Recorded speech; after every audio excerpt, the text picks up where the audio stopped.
امیر خسرو بھاگ دو۔ اب ہم بڑھتے ہیں امیر خسرو کی زندگی کے سب سے روحانی اور بھاوناتمک پڑاؤ کی اور۔ وہ پل جب انہوں نے اپنے پیر حضرت نظام الدین اولیاء کو دیکھا اور عشق کا اصلی مطلب جانا۔ یہ ادھیائے ان کا آتمک جنم ہے، جہاں امیر خسرو شاعر سے درویش بنے۔ صوفی دیکشا جب خسرو نے اپنے پیر کو پایا، روحانی ملاقات جس نے عشق کو عبادت بنا دیا۔ پہلی ملاقات دلی کے شور میں ایک دن خسرو کی نظر ایک بوڑھے فقیر پر پڑی جو چپ چاپ زمین پر بیٹھا تھا، آنکھیں بند، چہرہ نور سے چمکتا ہوا۔ لوگ انہیں حضرت نظام الدین اولیاء کہتے تھے۔ خسرو نے بس ایک نظر دیکھا اور دنیا تھم گئی۔ انہوں نے کہا، اے خدا، اگر تو زمین پر اتر آیا ہے تو تیری صورت یہی ہوگی۔ وہ لمحہ ان کی روح کا موڑ بن گیا۔ اس دن سے خسرو نے اپنی زندگی اپنے پیر کے قدموں میں رکھ دی۔ پہلا شعر، وہ پہلی نظر۔ تیری نظر پڑی جو مجھ پہ تو دنیا ہی بدل گئی۔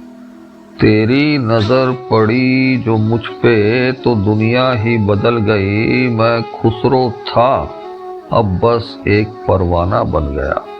تیری خاموشی میں سنی میں نے خدا کی آواز۔ تیرے سجدے میں رب کا دیدار بن گیا۔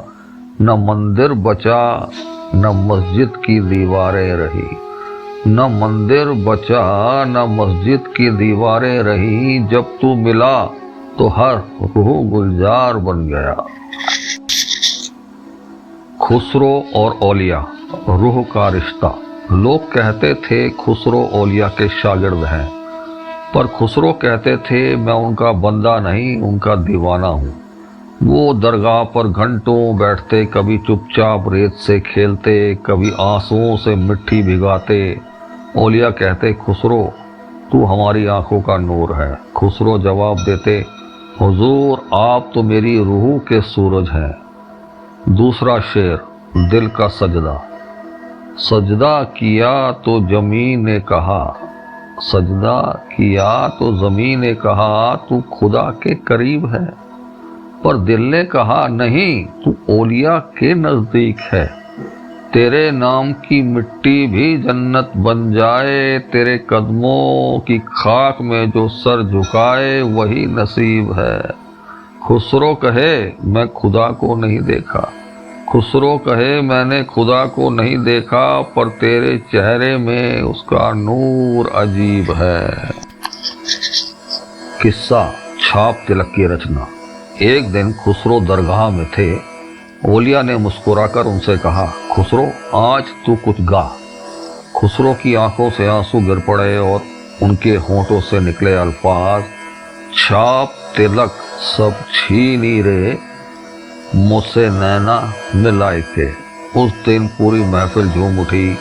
کہتے ہیں وہ رچنا صرف گیت نہیں، ایک روح کی پکار تھی جس نے خدا اور انسان کو ملا دیا۔ تیسرا شعر، چھاپ تلک کی روح۔ چھاپ تلک سب چھینی رے منہ سے نینا ملائے کے۔ چھاپ تلک سب چھینی رے منہ سے نینا ملائے کے، لاج موری لے لی رے سیاں جھک کے مسکائے کے۔ میں نے دیکھا جو دیدار تیرا تو ہوش کھو بیٹھے۔ میں نے دیکھا جو دیدار تیرا تو ہوش کھو بیٹھے، تو نے عشق سکھایا مجھے درد کو سجائے کے۔ خسرو کہے اب میں کون ہوں بس تیرا رنگ ہوں۔ خسرو کہے اب میں کون ہوں بس تیرا رنگ ہوں، جو رنگ تو نے دیا نظام وہ کبھی نہ جائے کے۔ قصہ درگاہ کا دیوانہ۔ لوگوں نے دیکھا کہ خسرو اب شاہی دربار میں کم جانے لگے۔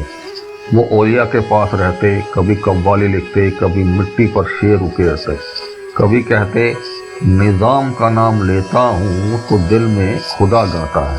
اولیاء نے کہا، خسرو